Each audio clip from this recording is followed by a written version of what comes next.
bem-vindos ao primeiro episódio do Pode Reciclar. Eu sou a Lívia. Eu sou o Caetano, somos estudantes do curso Integrado ao Meio Ambiente do IFS, Campus Bento, e hoje a gente vai falar um pouquinho sobre os resíduos sólidos com uma convidada muito especial, a Leane. Rufem os amores. Vem, prof. Mais tambores? Mais tambores? Olá! Seja muito bem-vinda ao podcast. Muito obrigada, é um grande prazer também de estar aqui neste momento. Professora, como você se sente sendo a primeira convidada ao podcast? Mas é uma responsabilidade, né? Você me coloca num grau de responsabilidade máximo, já de iniciar, né? Os podcasts com a minha entrevista. Muito lisonjeada. Hoje a gente está aqui para falar sobre resíduos sólidos com uma convidada muito especial, a professora Leane Felipeto. Então, por favor, prof, se pudesse apresentar um pouquinho para a gente. Muito bem, é um convite, né? Eu gostei muito. Esse tema é muito importante. Então, eu sou professora de Gestão Ambiental do Instituto Federal Bento Gonçalves. Minha formação é administração, depois fiz mestrado na área de meio ambiente e também, além do mestrado, também fiz aperfeiçoamentos nesta especialização. Então, prof, já que a gente vai falar sobre resíduos sólidos, você poderia dar uma introdução para a gente sobre o que é isso? Resíduo sólido é um material que ele tem que entrar dentro da economia circular, né? Então, é um material que ele pode entrar dentro de um processo de reciclagem e assim se evita, né, a retirada de mais materiais do planeta. Tá, e como que, por exemplo, a gente pode ajudar nisso? Todo mundo pode ajudar colaborando com a coleta seletiva. Então, a coleta seletiva, ela passa, né, semanalmente na cidade e ela faz essa coleta separada de resíduos sólidos e resíduos, né, não recicláveis. Então, todos os resíduos sólidos, em regra geral, eles são recicláveis. O que implica, muitas vezes, é que não existem empresas que reciclem algum desses, né, mas o percentual que é reciclável é bem alto. E assim, muita gente já faz um descarte que a gente pensa que é adequado, né? A gente divide o lixo seco do úmido, ou reciclável do orgânico. Isso seria já o suficiente ou tem algo mais? A cidade, ela atende, né, ao PNL, que ele coloca que toda cidade deve oferecer essas duas opções, né? O do lixo não reciclável e do lixo resíduo sólido reciclável. Porém, eu acho que nós deveríamos separar em mais uma parte ainda. Eu acho que a gente tinha que separar o resíduo realmente não reciclável dos resíduos que podem ser compostados, né, que acaba indo junto com esse não reciclável. E composteira se pode ter dentro do apartamento. E qual que tu acha que é a importância, tipo, da logística reversa para a gente diminuir o volume de resíduo sólido que as pessoas geram? A logística reversa é fundamental, né, na coleta desses resíduos, o processo todo que se faz em relação a onde estamos colocando esses resíduos, né, separados, aonde vem o processo todo de pegar esse resíduo e levar até as cooperativas. Então, essa logística reversa, esses caminhões, né, que fazem essa retirada desses resíduos diariamente ou 3 vezes por semana, dependendo do bairro, eles são fundamentais, porque eles pegam esses resíduos corretos, todos os locais corretos, os containers corretos, né, ou seja, o coletor, e vai levar para as cooperativas. E assim, não tivesse nenhum processo de erro, de confusão dentro desses coletores, o processo seria, né, nas cooperativas seria aproveitamento de 80%, 90%. Atualmente, a gente não está tendo todo esse êxito, a gente está tendo problemas em que elas acabam aproveitando um caminhão entre 3. A gente sabe que é lei fazer a gestão, para as empresas pelo menos, fazer a gestão dos seus resíduos sólidos, né? Mas eu pelo menos percebo que, tipo, eu moro em apartamento e quando eu faço a separação do lixo reciclável e orgânico, só que quando a gente vai botar nas lixeiras dos condomínios, muitas vezes elas não têm a divisória, ou as pessoas acabam misturando, não dando importância para realmente quando vai botar na lixeira, às vezes o lixeiro também faz uma confusão em pegar as sacolas, enfim.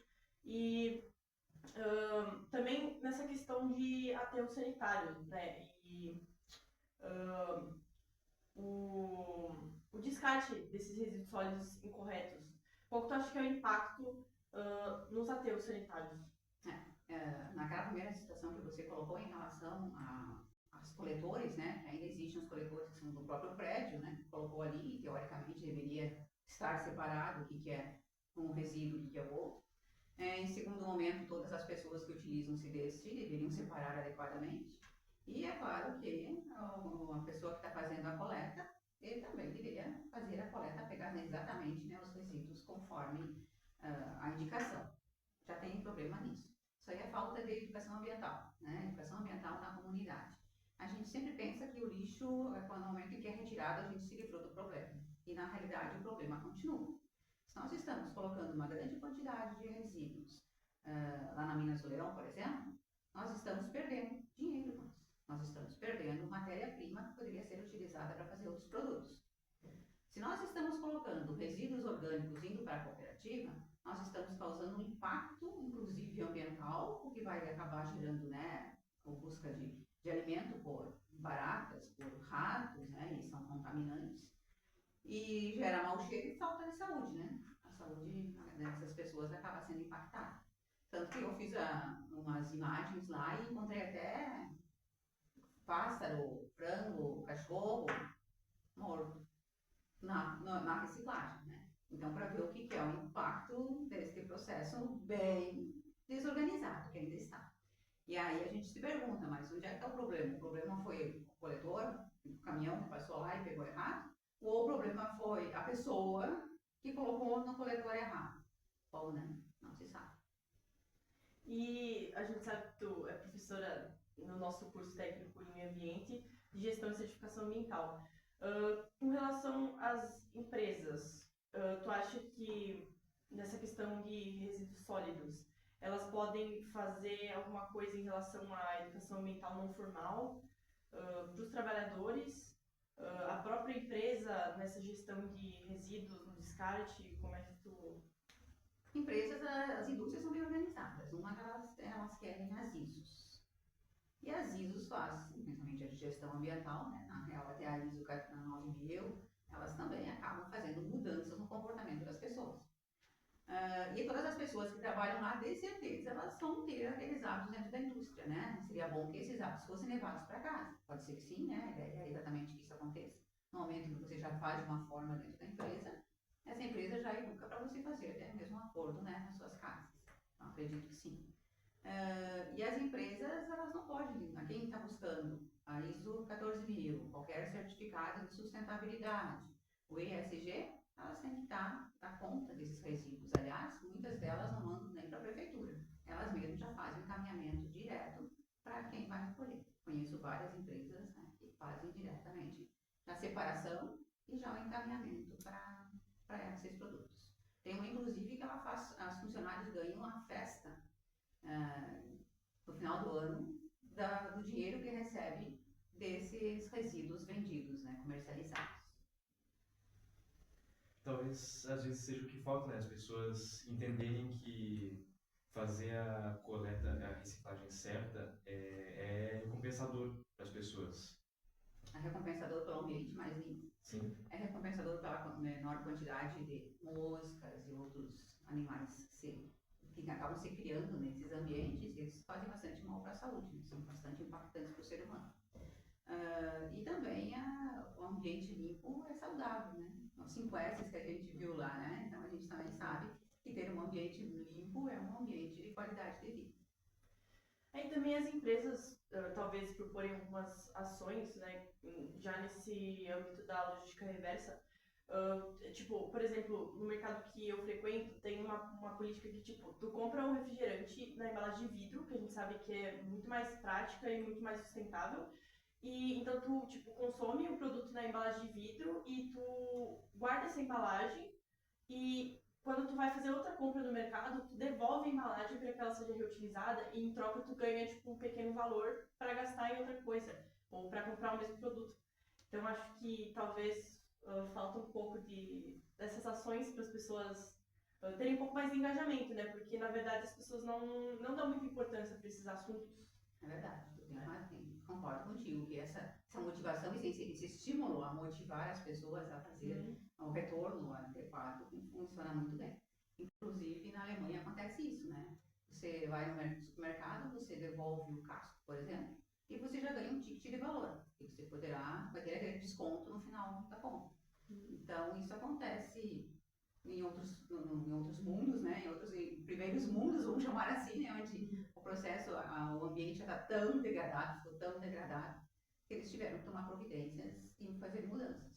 No Brasil, a gente tem tem muita água, a gente tem muitas coisas naturais, e a gente pensa que não tem fim. E aí acaba, né, que as pessoas pensam, não dá problema nenhum, não sei o que é. Hoje eu não tô com vontade de levar esse lixo orgânico no local certo, eu vou largar aqui mesmo, né? E aí acaba que a gente vai, né, tendo esses problemas, esses impactos. E esses impactos também no clima, né? Porque na hora que você coloca um resíduo que ele vai compostar, ele vai sofrer um processo, ele vai largar o gás metano, né? Nesse processo de purificação, né? E isso aí faz um mal para o nosso ambiente, né? Para a nossa qualidade de vida, nosso clima. As pegadas de carbono, reduzir, né? Contamina até o solo, quando, por exemplo, nos aterros, quando não tem a impermeabilização correta, o chorume acaba infectando o lençol freático. E nós podemos ser infectados por metais, podemos ser infectados por remédios, porque as pessoas pensam que o resto de remédio, isso não vai fazer mal nenhum. Imagina todo mundo colocando seu restinho de remédio fora, né? Então, antibióticos, eles mantêm-se, né? Entre outros, eles acabam ficando na água. Não tem ainda uma forma de limpar a água disso. Então, a gente toma além dos microplásticos. Quando a gente larga os plásticos jogados na natureza, com o passar do tempo, ele vai soltando, né, pequenas partículas, e essas partículas vão para a água que a gente bebe e que também não se consegue separar isso desse processo. Até então. Até porque tudo isso é um assunto, eu acho que negligenciado na educação brasileira, né? Tem muitas coisas importantes que a gente aprende no nosso curso que eu acho que deveriam estar em todos os níveis de ensino, assim, em todas as escolas. Concordo. Verdade. Porque até essa parte de selos, a última parte que eu estava falando, para um curso que não é de vocês, muitas coisas que tem lá eles não sabiam. Realmente, as embalagens estão dizendo muitas informações. E é poucas pessoas que sabem ler as informações que estão nas embalagens. Né? E cada vez mais eu acho que a gente precisa adotar ações com base na logística reversa, por conta até dos. Eu falo bastante dos aterros, porque os aterros são ilimitados, né? Então eles têm uma área e quando acaba essa área eles têm que fechar o aterro e ele fica lá, coberto, o lixo fica lá e eles abrem um novo. Só que é difícil, inclusive, achar áreas para construir aterros, porque tem toda uma lei que tem que ser construída em determinada distância longe da cidade, por conta do mau cheiro, enfim.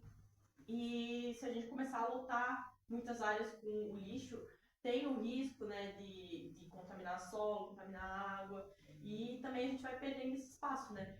Uma coisa que a gente poderia muito bem resolver de outra forma, né? Inclusive, eu não sei se está sendo falado alguma coisa com relação aos resíduos sólidos na COP30 agora. Eu falo bastante dos aterros porque os aterros são ilimitados, né? Então, eles têm uma área e quando acaba essa área, eles têm que fechar o aterro e ele fica lá, coberto, o lixo fica lá e eles abrem um novo. Só que é difícil, inclusive, achar áreas para construir aterros, porque tem toda uma lei que tem que ser construída em determinada distância longe da cidade, por conta do mau cheiro, enfim. E se a gente começar a lotar muitas áreas com o lixo, tem o risco, né, de contaminar solo, contaminar água, e também a gente vai perdendo esse espaço, né? Uma coisa que a gente poderia muito bem resolver de outra forma, né? Inclusive, eu não sei se está sendo falado alguma coisa com relação aos resíduos sólidos na COP30 agora, é que está no início, né? Não sei se... A COP30, sim, a COP30, cada país tem que fazer seu envolvimento com relação a isso, né? Então, cabe também ao Brasil se comprometer em relação a isso, né? E a outras variáveis mais também com relação a diminuir desmatamentos, diminuir pegadas de carbono. As pegadas de carbono também tá. Quantos caminhões são necessários para levar aqueles resíduos que foram colocados em locais inadequados até Minas do Leão? Também tem o gasto do nosso município.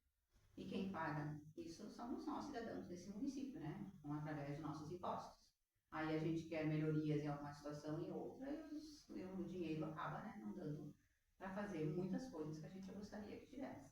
Então, também esses retornos, o financeiro, né, que retorna em boa estrutura para o município, saúde, educação, ele acaba sendo impactado por essa situação da gente não fazer o adequado encaminhamento. E vejam que o valor, eu não me lembro de cor agora, não posso dizer, mas o valor não é nada baixo. E se paga para essa empresa terceirizada encaminhar os resíduos a caminhas do Léo. Então, é bem caro. E você acha que tem empresas que negligenciam, que negam reciclar corretamente os produtos? Eu acho que as empresas acho que elas são mais conscientes, né? Então, de um modo geral, né, pela legislação. A gente vê, assim, lugares que as pessoas, né, não tem tanta aquela obrigação de empresa, com uma indústria, com limpeza, com organização dos espaços. Às vezes, em outros tipos de negócios, é claro que pode acontecer das pessoas misturarem alguma coisa, né? Ou por não saber, não ter o conhecimento suficiente, como você disse, né? E muitos conhecimentos deviam ser passados para todos, né? Não só para quem frequenta uma escola diferenciada, né? Um curso diferenciado. Todos deveriam saber. E sim, a gente tem a educação ambiental, que foi até tema do meu mestrado na época, a educação ambiental trabalhando dentro das instituições e se coloca, o que vocês tiveram no ensino fundamental, de certeza vocês tiveram algumas práticas educacionais vinculadas a isso, né? Então, se trabalha algumas coisas, as professoras colocam a importância de reciclar, reutilizar, criar, né? Isso também é a educação ambiental. E ela transpassa todas as disciplinas. Quando vocês vêm para um curso, né, de meio ambiente, onde foca diversas partes, aí sim, vocês acabam tendo, né, olhares diferenciados e até mais aprofundados em relação à forma de tratar esses resíduos. Economia circular, sustentabilidade, o foco. A gente vai ter que entrar nesse trem, como se diz, mais cedo ou mais tarde, e a gente vai ter que se organizar. A consciência da comunidade faria, de certeza, a política fazer melhores instalações, melhor organização, melhor educação ambiental, né? Então, seria possível. Uma sociedade consciente tem muitos melhores resultados.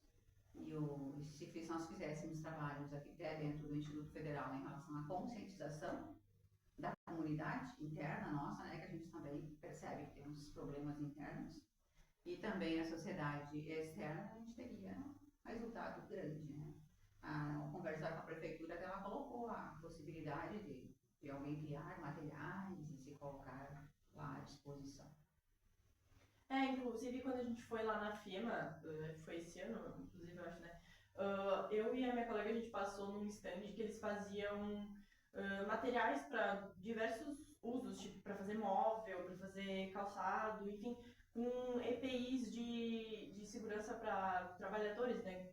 Aqueles trabalhos mais de risco, né? Mais braçais, e que eles pegavam tipo resto de tecido, resto daquele plástico dos óculos mesmo do EPI, e eles utilizavam para fazer materiais para justamente dar um destino para esses resíduos sólidos, que eu acho que é o que hoje em dia a gente precisa se preocupar mais, né? Porque, inclusive, eu acho que tem até um número aqui, eu acho que foi em 2022, 2023, que foi 77 e 80 milhões de toneladas de resíduos sólidos no Brasil, só no Brasil. Então, eu acho que é um assunto que a gente deveria falar mais, né? E eu acho que as pessoas não dão importância. Eu, pelo menos, também não era tão...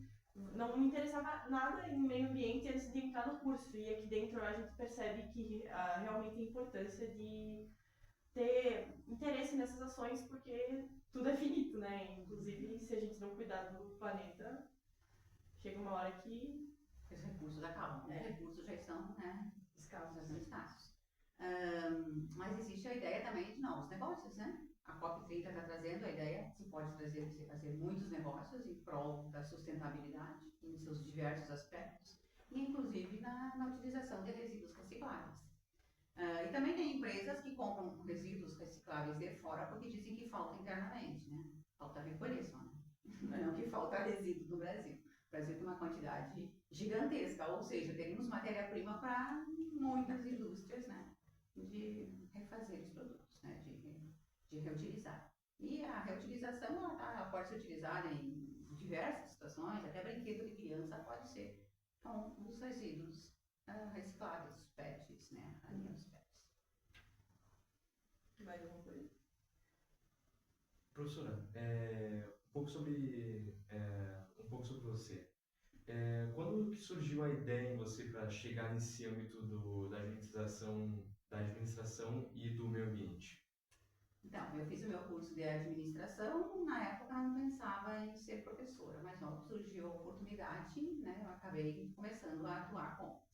E no campus que eu trabalhava antes, não era esse, era um outro, comecei a olhar os resíduos, né, que estavam tudo meio atirados, a cidade até não tinha um processo de recolhimento de resíduos, é uma cidade menor.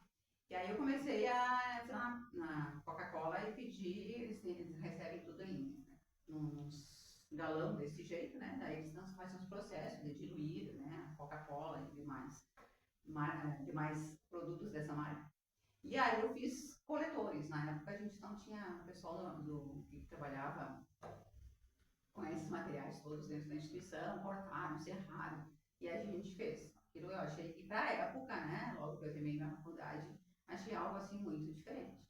E aí eu comecei a me encantar. Aí comecei a participar de programas de cursos, de capacitações. Fui gostando cada vez mais e realmente, eu acho que no momento em que após eu me formar, terminar o curso de administração, o meu segundo enfoque foi exatamente isso, né? Então, eu sou uma administradora de negócios, principalmente no enfoque de sustentabilidade e também impacto social. Então, meu perfil acabou ficando esse, assim, também eu desenvolvo outros projetos, né, que acabam sempre tendo esse impacto, né, no social e também a importância da reciclagem. E a reciclagem, ela pode gerar vários negócios. Então, por isso que a gente pode chamar de inovação social, né? Pensar em possibilidades de que pessoas montem seus empreendimentos através de uma solução dos problemas da comunidade. Pois é, até perguntar para você por que você acha que o Brasil tem tanta dificuldade em reduzir o uso de embalagens plásticas, por exemplo, a caixa de leite é composta por um material, uma espécie de papel e alumínio dentro. Qual que é a dificuldade? Será que é falta de dinheiro, de verba? Será que é falta de competência dos órgãos responsáveis, do governo? Ou se falta um pouco de iniciativa das pessoas para reduzir esse número de resíduos sólidos que a gente acaba de conferir, ou de reutilizar também eles? Na realidade, o plástico, ele está em tudo, né? Ele é barato, né? Acessível, atende a muitas necessidades do produto. E a outra é, o que eu usarei para substituir o plástico? Em primeiro lugar, ele vai ser mais caro. Em segundo lugar, esse produto, a ciência, né, continua pensando em criar novas embalagens, eles têm que atender a todas as necessidades do produto. Às vezes, ainda, o que falta é algo para substituir essa embalagem, mas que ela seja adequada com relação ao produto que está dentro, né, de manter esse produto pelo tempo, né, que ele duraria, né, até então, né, dentro dessas embalagens. E o custo, porque o custo final impacta bastante, né? O Brasil é um país, né, que tem bastante situações, uma renda baixa por uma grande parte da população, e aí poderia se tornar inviável, ou seja, né, são impactos desse tipo. Quem tem rendas mais altas poderia ter essa opção, né, e tem vários produtos que eles têm todo esse enfoque. Quem tem renda mais baixa, às vezes até então não tem uma substituição considerando todos esses aspectos, né, inclusive o custo final do produto. Mas o futuro está aí para a gente mudar. Sim. Então, acho que o problema do resíduo sólido é a grande quantidade, às vezes descartada de forma incorreta, que pode causar um prejuízo para o nosso planeta. Exatamente. E agora, bora pro intervalo, hein? Do intervalo no podcast Pode Reciclar, Professora, já que a gente pensa que o nosso podcast vai ter um alcance um pouquinho maior, a gente tem que pensar que o nosso público talvez não entenda certos termos. Então, você poderia explicar um pouquinho para a gente o que seria logística reversa, por exemplo? Sim, a logística reversa, na realidade, ela atua dentro de todo o nosso processo, né, comercial, industrial, dentro da nossa vida.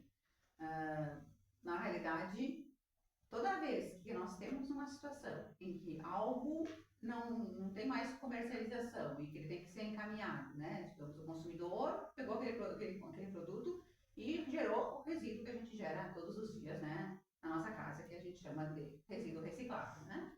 Aquele ali está na mão do consumidor. E o consumidor, no caso, ele tem que largar para algum lugar. Sendo assim, a prefeitura coloca um processo de logística reversa, ou seja, contrata uma empresa terceirizada, né, com caminhões que fazem esse serviço adequadamente, pensando, né, em custo e processo, né, ou seja, o custo porque ela é compacta. Compactando dá para carregar mais material, né, e as distâncias, então, as viagens acabam sendo menores. Então, todo esse material ele vai ter que retornar para o processo para um novo material. Então, vai ter indústrias que vão receber esses resíduos, depois, né, das cooperativas, eles vão receber esses resíduos e vão transformar em matéria-prima para uma outra indústria. Então, veio todo um processo de produção, onde retiramos algo do meio ambiente, né, material do meio ambiente para produzir, houve todo o processo de produção e sobrou resíduos. Os resíduos da indústria, o processo de logística ocorre exatamente dentro dessa indústria que vai ver quem que pode receber aquele material. Ou ela consegue fazer dentro da sua própria indústria a reutilização deste material. E nesse processo final, que é o consumidor, quem tem que ajudar nesse processo é a prefeitura. Então a prefeitura cobra uma taxa, né, para fazer esse recolhimento desse material e encaminhar para as cooperativas, e as cooperativas vendem para uma indústria e assim fechamos o ciclo de economia circular. Quanto mais a gente consegue fechar esse ciclo, em que não sobrem resíduos para irem, né, para Minas do Leão, por exemplo, melhora o nosso processo. A ideia é que a gente consiga fazer a economia circular girar com todos os produtos, né, todos os subprodutos, os resíduos, as sobras, né, de produtos que a gente teve ou de embalagens que a gente muitas embalagens, muitos produtos têm muitas embalagens. Então, isso tudo retorna para o processo.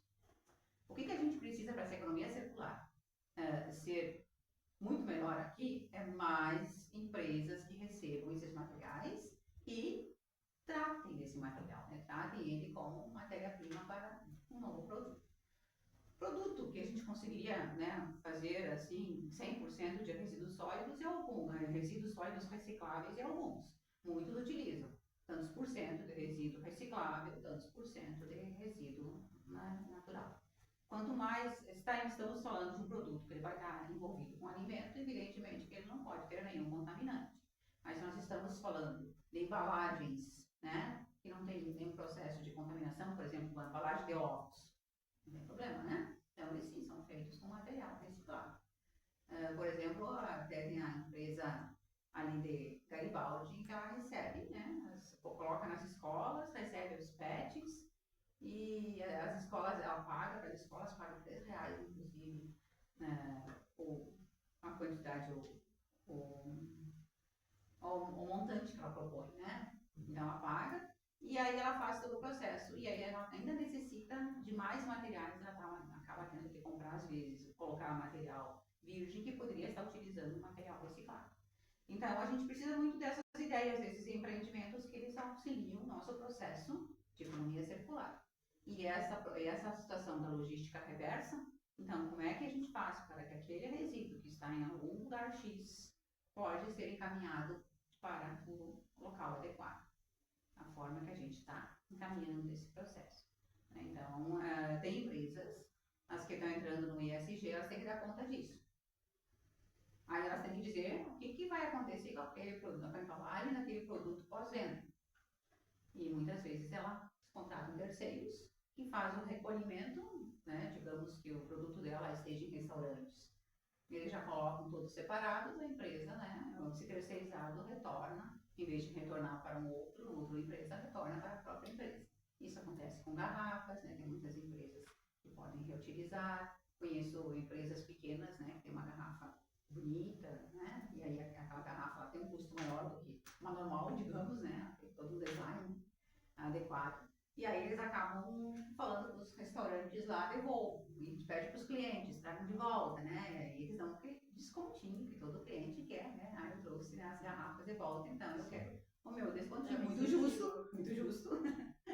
Eu já ia perguntar se todas as empresas elas podem adotar a logística reversa para melhorar a economia circular, ou se tem algum resíduo que, por algum motivo, as empresas não têm como transformar ele de novo para botar ele na prateleira do consumidor. A ESG ela coloca uma obrigação da empresa se virar com isso. Não necessariamente, eu falei no caso das garrafas, né? Um processo que é possível ser reutilizado de uma maneira mais tranquila, mas vamos pensar nos Tetra Pak, né? Ela tem o compromisso de trazer de volta e encaminhar para uma empresa que faça o processo, né, de transformação para ser reutilizar. O Tetra Pak vai virar telhas, ele vai virar, né, outros objetos, canetas, uma vez faziam também. Ele não volta mais para a primeira versão dele, né? Então, se torna outros produtos. Para isso, vai ter que ter uma empresa que consiga fazer a separação, né, das partes, ou picotear, ou seja, o que tu vai produzir, como é que tem que estar esse material para se produzir isso. Aquela situação que você também citou dos uniformes, né? Essa empresa, né, então a ideia é bom se utilizar a criação e a ciência junto. Ela pensou numa forma de solucionar um problema onde ela já ganha dinheiro, né, transformando nesse produto, e altamente resistentes, mais do que esses bancos de cimento que se tem nas praças, inclusive. E você citou várias vezes a ESG aqui, você poderia explicar um pouco para quem está assistindo o que é ESG? Pois é, a ESG ela veio juntamente, né, com a responsabilidade social, que foi um contexto em que, a partir do momento que nós começamos a poluir demais o nosso planeta, nós tivemos a necessidade de repensar o nosso desenvolvimento. Então, vários encontros internacionais, né, ou seja, de diversos países, tinham que pensar como é que a gente vai fazer um processo de produção que a gente não impacte nas gerações futuras, né? E aí, então, entrou-se de duas vertentes. Responsabilidade social, que toda empresa coloca lá ações em relação ao que ela pode fazer em prol de pessoas, em prol de todos os stakeholders, né, de todos os envolvidos, dos seus fornecedores, dos seus clientes, dos seus funcionários. Mas também a outra vertente do ESG. Eu quero gerar um valor para a minha empresa. E este valor, realmente, ela vai colocar na bolsa de valores. A ideia é abrir ações, né? A primeira ideia, ela veio dentro deste sentido, porque a empresa quer crescer, quer se desenvolver. Então, ela abre o negócio, coloca na bolsa de valores, várias empresas, várias pessoas vão aplicar seu dinheiro. Aí elas têm várias opções de aplicar seu dinheiro. Elas podem aplicar em títulos do governo, né, em outros, e também elas podem aplicar num que propõe, quem sabe, menor rentabilidade para um curto prazo, mas com o aspecto de que você vai ter um retorno melhor para o país. Ou seja, eu estou colocando meu dinheiro ali, que ele vai ser utilizado por essas empresas que se consideram, né, que elas estão num grau de sustentabilidade bem elevado, e elas precisam de dinheiro, e dinheiro é caro, e assim eles conseguem um dinheiro mais barato para, né, melhorar seus processos, ter seu crescimento. Então, ela veio, a responsabilidade social, eu digo que é uma proposta de entender quanto a empresa se conscientiza em relação a todos os stakeholders, né, com seus funcionários, com sua comunidade, né, ela se sente responsável por. E o ESG, eu quero gerar um valor dentro da minha organização, e é valor financeiro mesmo, onde a empresa vai ter um mercado internacional bem maior, né, que é a intenção exatamente dos selos também, né, da ISO, da certificação também, né. Então, são formas de você mostrar que seu produto é um diferencial. O ESG, forma de demonstrar que a minha empresa é sustentável, que ela atende a todos os impactos que são gerados, e ela gera impactos positivos em relação a todo o processo, né? Desde a retirada do material, o processo de produção, a comercialização e o retorno desse resíduo, né, para dentro da organização. fiscalização ou encaminhamento adequado. Como a prefeitura e o consumidor, muitas vezes, a maior parte das vezes, não dão conta desse processo adequadamente, acaba tendo a função da empresa, né, ter que agir numa proposta de achar uma melhor solução e, assim, né, fazer uma economia circular e não uma economia linear. Né? Linear ela vai acabar dentro, né, fora de onde ela estaria. Ela vai acabar até no mar, né, causando grandes impactos para todos nós, não só para os peixes, né, para todos nós. Até porque a população brasileira é uma que produz muito lixo diariamente, né? Então, como você disse antes, é importante ter mais empresas especializadas na coleta e na parte terceirizada da economia circular, né? Exatamente. É um mercado. Se a gente for pensar em negócios, é um grande mercado, né? Um grande diferencial. Se a gente for procurar em outros países, as embalagens, elas vêm no mercado, por exemplo, você não leva sacolinhas, né? Você não pega sacolinhas de mercado, você leva, né, carrega no carro, ninguém embala. E aqui no Brasil ainda assim. Mas eu não vejo assim, elas são o maior problema. Bom, se a pessoa pega aquela sacolinha e usa para colocar seu resíduo orgânico, seus resíduos recicláveis que não podem ficar soltos, né? Ok, né? Não tem problema nenhum. O problema é largar a sacolinha no meio ambiente, né? Descartá-la inadequadamente. Então, se a gente vai pensar todo o processo, o problema é a forma que a gente descarta isso. E é claro que, evidentemente, né, tem que ter processos melhorados. Vamos voltar aos pacotinhos de papel? Às vezes a população não quer, né? Porque aqueles embalagens de papel como se usava há muitos tempos, se usa, né, para compra de algumas coisas, é possível. Elas não impactam o meio ambiente, mas elas também, né, têm sua fragilidade.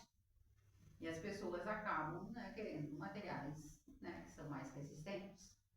E aí a gente tem esses impactos. O importante é que a gente saiba como solucionar o impacto. E a ciência para procurar melhores soluções. Algo mais a ser dito por hoje? Por hoje. Por hoje é só? Então, galerinha, já se liguem, porque a gente falou várias vezes aqui que, embora o governo tenha muita competência, as empresas tenham muitas competências, é lei para as empresas, o governo é pressionado, então a população é a massa, então a gente tem que fazer a diferença e praticar os 3 R's, hein? Utilizar, reciclar e... Qual é o outro R? Não lembro.